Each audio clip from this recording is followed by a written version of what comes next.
Hello students, मेरा नाम है विवेक और आप देख रहे हैं एजुकेशनल ईज़र।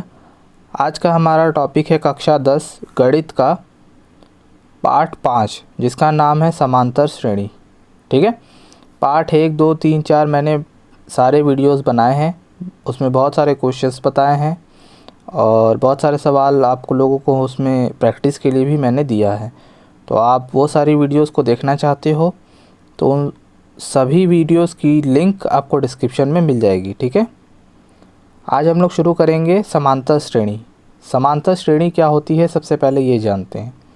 समांतर श्रेणी संख्याओं का ऐसा समूह होता है या संख्याओं की एक श्रेणी होती है जिसमें हर एक अगला जो संख्या होगा वो पिछली संख्या का क्या होगा, किसी संख्या का योग होगा। जैसे हम लिखें 2, 4, 6, 8, 10, इस तरह से अगर हम नंबर लिखते जाएं तो ध्यान से देखो आप, यहाँ पे 2 के बाद कितना इसमें जोड़ा जा रहा है, 2 ऐड किया जा रहा है।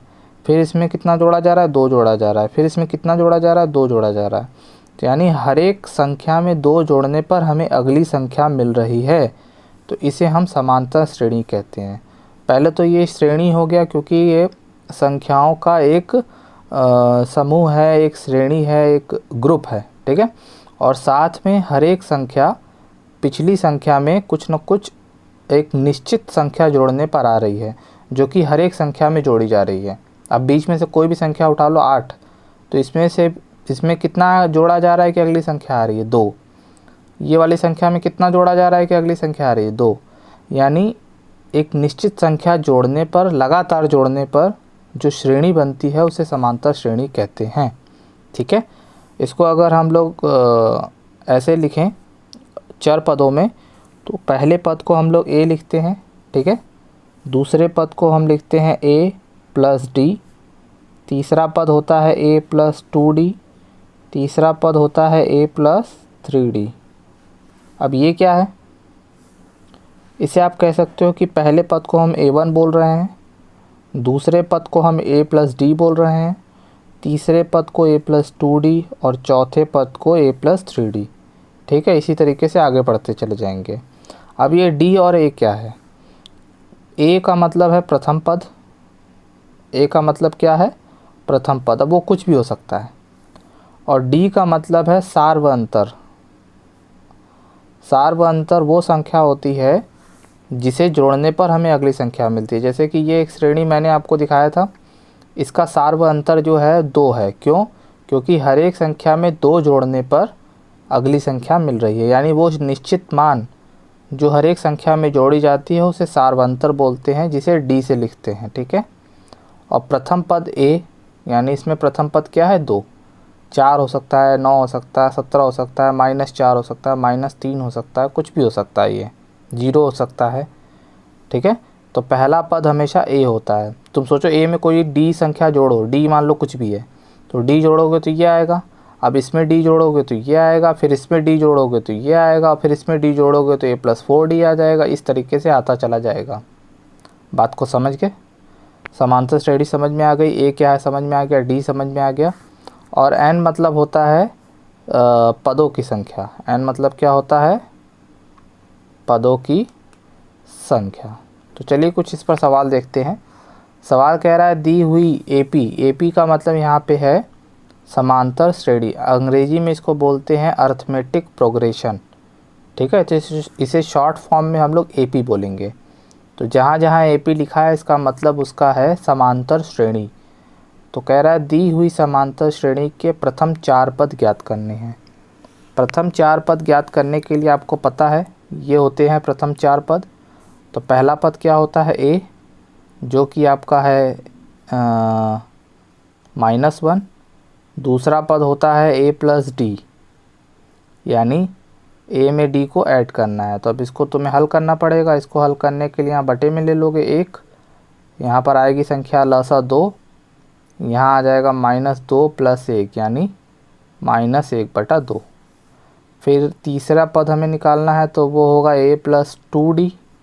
ठीक है, a का मान कितना है, -1, और 2d मतलब 2 × 1/2, इस तरीके से। ठीक है, और ये 2 से 2 कट गया, यानी -1 + 1 बराबर 0। और चौथा पद हमें ज्ञात करना है, तो वो a + 3d होगा। तो ये कितना हो जाएगा, -1 + 3/2। अब 3/2 कैसे आ गया, 3 का गुणा अगर 1/2 में करोगे तो क्या आएगा, 3 × 3/2। अब इसको हल कर लो लसा लेके, तो यहाँ पर आ जाएगा -2 + 3 यानी 1/2। तो तुम्हें श्रेणी क्या मिल गया, पहला पद मिला -1, दूसरा पद मिला -1/2, तीसरा मिला 0, चौथा मिला 1/2। तो 4 पद पूछा था, तो 4 पद ज्ञात कर लिए। समझ में आ गया, तो चारों पद पता चल गया। अब इसी प्रकार से अगला सवाल भी कर सकते हो। ठीक है, तुम्हें जब a और d पता हो और तुम्हें 4 पद ज्ञात करना हो, तो इसी तरीके से पहला पद a होता है, जैसा कि आप देख पा रहे हो, पहला पद हमेशा a होता है, दूसरा पद a + d, तीसरा पद ऐसा। ठीक है, तो पहला पद है a। ठीक है, a का मान कितना है, -1.25। दूसरा पद होता है a + d, यानी a में d को जोड़ना, यानी -1.25 प्लस -0.25। तो ये दोनों का चिन्ह क्या है, समान है, और समान चिन्ह वाली संख्याएं जुड़ती हैं। तो ये जुड़ के कितना आ जाएगा, -1.50। बात समझ में आ गया। अब a3 निकालना है, तो ये होता है a + 2d।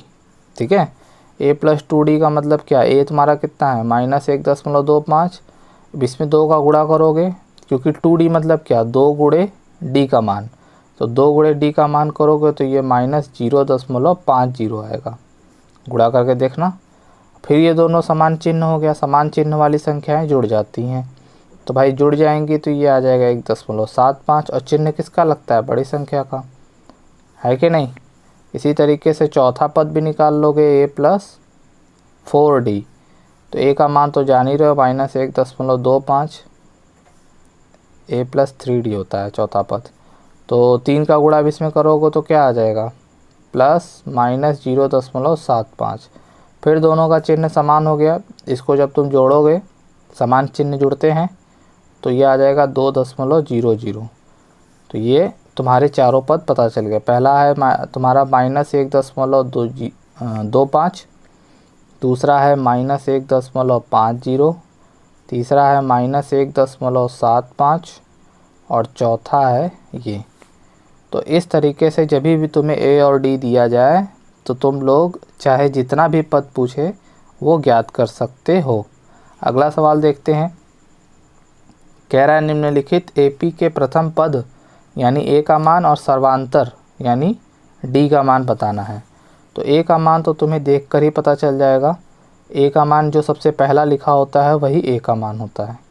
ठीक है, 0.9। सर्वांतर मतलब d निकालने के लिए हमेशा ये तुम्हारा a1 है, ये a2 है, ये a3 है, ये a4 है, इस तरीके से है ना। तो d हमेशा या तो तुम a2 में से a1 घटा के ज्ञात कर सकते हो, या a3 में से a2 घटा के, या a4 में से a3 घटा के, इस तरीके से। अब इन दोनों में से कोई एक हल करोगे तो तुम्हें d का मान मिल जाएगा। a2 कितना है, 1.6, उसमें से a1 घटाओ कितना आएगा, 0.9।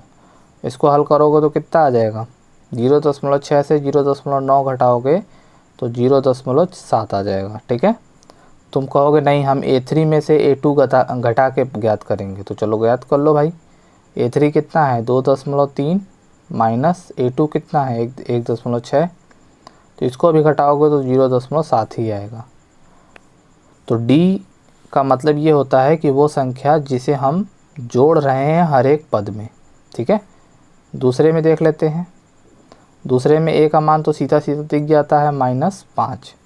d का मान निकालने के लिए या तो तुम a2 में से a1 माइनस करो, या a3 में से a2 माइनस करो, या a4 में से a3 माइनस करो।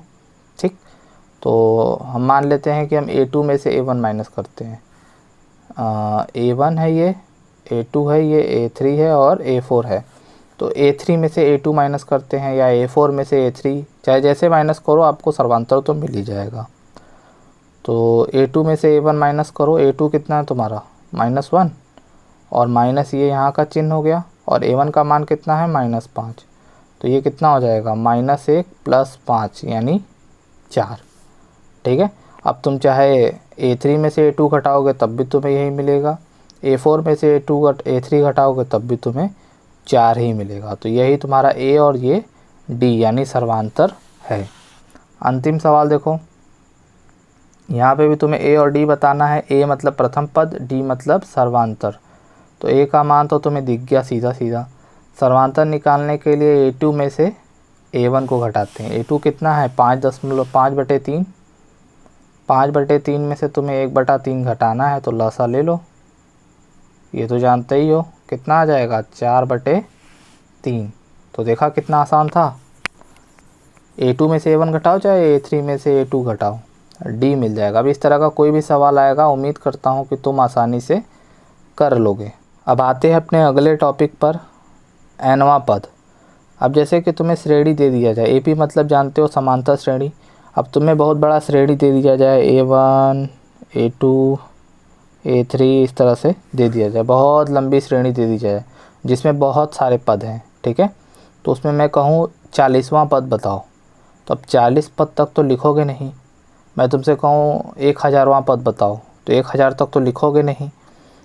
तो जब nवां पद, उसी को हम n मान लेते हैं, n मतलब 40वां 52वां 53वां 14वां 17वां कुछ भी हो सकता है। n का मतलब कुछ भी हो सकता है। तो कोई भी पद अगर ज्ञात करना हो तो उसके लिए एक फार्मूला बना है। ठीक है, जैसे कि तुम्हें nवां पद ज्ञात करना है जिसे हम an बोलते हैं। an मतलब nवां पद। an मतलब क्या होता है nवां पद। जैसे A1 मतलब पहला पद, A2 मतलब दूसरा पद, A3 मतलब तीसरा पद, उसी तरह an मतलब nवां पद। तो nवां पद निकालने का फार्मूला होता है A + n-1 गुणे में D। ठीक है, ये फार्मूला होता है। अब यहाँ पे ये है nवां पद, नाम याद रखो। A मतलब जानते हो प्रथम पद, n मैंने बताया था कि पदों की संख्या, और D क्या होती है सर्वांतर। 4 चीज़ें हैं इसमें। तो इन 4 में से कोई भी 3 चीज़ तुम्हें दिया हो और चौथी चीज़ पूछे तो तुम इसी फार्मूले से ज्ञात करोगे। ठीक है, जैसा कि हमारा अगला सवाल भी है। अगले 2 सवाल हम लोग करेंगे, इसमें 4 में से 3 चीज़ दिया रहेगा और चौथी चीज़ पूछेगा। जैसे पहले में देखो, A का मान दिया है, D का मान दिया है और AN का मान दिया है, यानी A का मान, D का मान और AN का मान। तो जो नहीं पता है वो सामने आ जाएगा। फार्मूला लिखते हैं। फार्मूला है AN = A + n-1 D। अब इसका मान बड़ी सावधानी से रखते हैं। AN कितना दिया गया है 3.6। A का मान कितना दिया गया है -18.9 और n का मान तो पता नहीं है। गुणे में D कितना दिया गया है 2.5। ठीक है, अब ये नकारात्मक है, माइनस है, तो इसको उठा के इधर लाएंगे। तो ये हो जाएगा 3.6 + 18.9 बराबर n-5 गुणे में 2.5। ये तो यहीं रहेगा। अब इन दोनों को जोड़ लेते हैं। इन दोनों को जोड़ने पे 22.5 आ गया। ठीक है, और इधर बचा है n-1 गुणे में 2.5। अब ये 2.5 गुणे में है तो ये कहाँ चला आएगा, बटे में चला आएगा। ठीक है, तो बटे में चला आएगा तो कितना हो जाएगा 22.5 बटे में 2.5 बराबर n-1। अब यहाँ दशमलव से दशमलव कट गया, यानी 225/25 हो गया। तो 225 में 25 से भाग दोगे तो कितना आएगा 25 अट्ठे 200, 25 नवा 225 बराबर n-1। -1 उठ के इधर चला आएगा तो 9 + 1 बराबर n, यानी n का मान कितना आ जाएगा 10। बात समझे। तो कोई भी चारों में से 3 मान दिया गया हो और चौथा पूछे तो ज्ञात कर सकते हो। इसी प्रकार अगला है, अगला सवाल भी इसी प्रकार का है। यहाँ पे देखो D दिया है, N दिया है, AN दिया है और A का मान पूछ रहा है। तो फॉर्मूला लिख लेते हैं।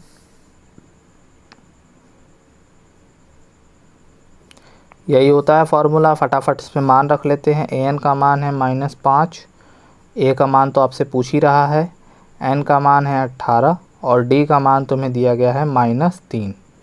ठीक है, तो ये -5 इधर ही रहेगा। A प्लस यहाँ पर 17 गुणे या 17 या 51 भी बोल सकते हो, तो कितना आ जाएगा 51 और साथ में माइनस भी है तो -51 आएगा। ठीक है, अब ये -51 उठ के इधर चला आएगा।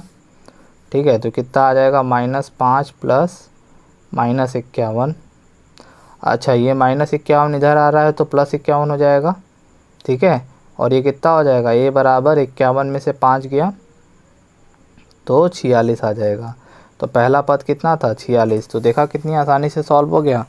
तो जब भी आपको चारों में से कोई भी 3 मान दिया गया हो, चौथा पूछे, तो इसी तरीके से हल कर सकते हो। ये सवाल आप लोगों के लिए होमवर्क है, ये सभी सवाल पॉज करके नोट कर लीजिए।